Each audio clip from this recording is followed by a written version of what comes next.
Y sigue en la entrevista verdadera. Vamos a hablar con la protagonista de este libro y la escritora además del libro. Se llama La niña liberada, violencia sexual y poder. Es Iskra Pavés Soto, que está con nosotros. Iskra, muchas gracias por acompañarnos y contarnos tu historia. Gracias, Beatriz, por la invitación.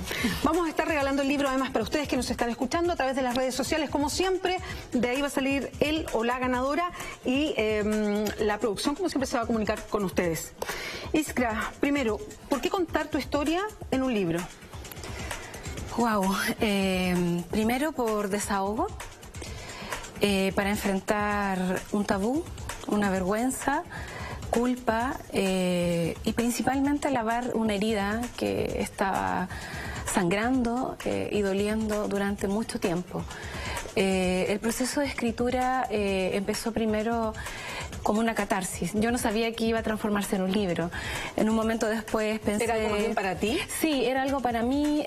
Yo siempre he escrito, me encanta escribir y me gusta, bueno, la literatura. Siento que es un lenguaje que tiene muchos códigos, ¿no? Es muy multidimensional.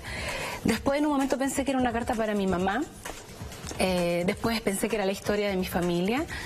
Y al final logré, bueno, en este proceso que yo creo que también lo que es la escritura de las mujeres, como encontrar tu propia voz.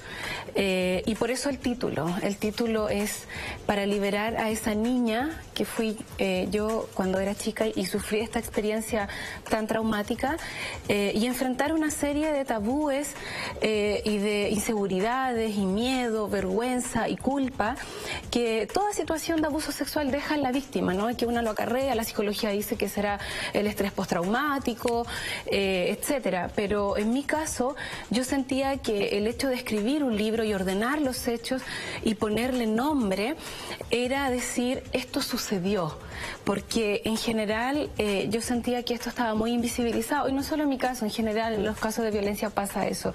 Entonces mi manera de decir, esto pasó, esto sucedió, y de poner un poco en orden, porque dentro de mi cabeza, de mi mente, no estaba como los flashbacks que se llaman, ¿no? Que vienen estos recuerdos.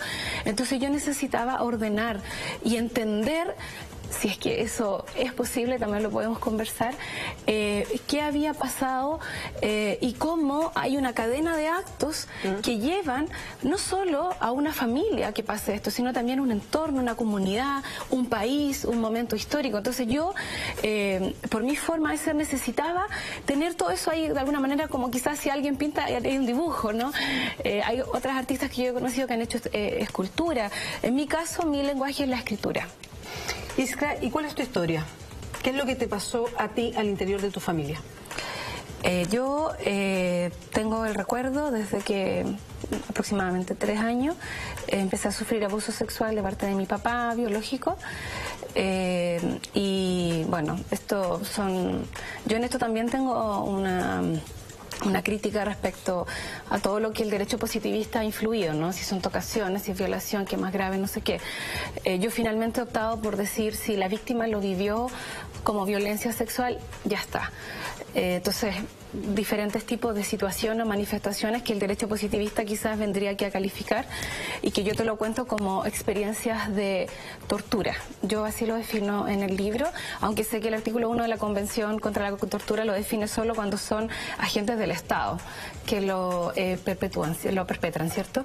¿Y por qué digo tortura? Porque imagínate, a los 4 o 5 años de edad, verte expuesta a que tu papá, que es la figura que supuestamente en nuestra cultura se le da autoridad para que te cuide, ¿no?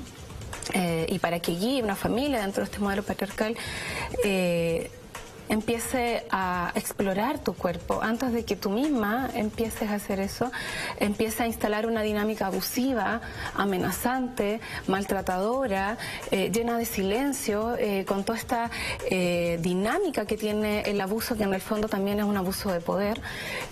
Para mí es una tortura. Entonces yo viví todo ese tipo de situaciones que en el libro están detalladas, con lo que yo viví, y después también lo que yo ahora, ya grande, interpreto sobre eso, y cómo le fui poniendo nombre a cada situación que quizás cuando yo era niña lo vivía como una incomodidad, como vergüenza, y ahora fue ponerle nombre.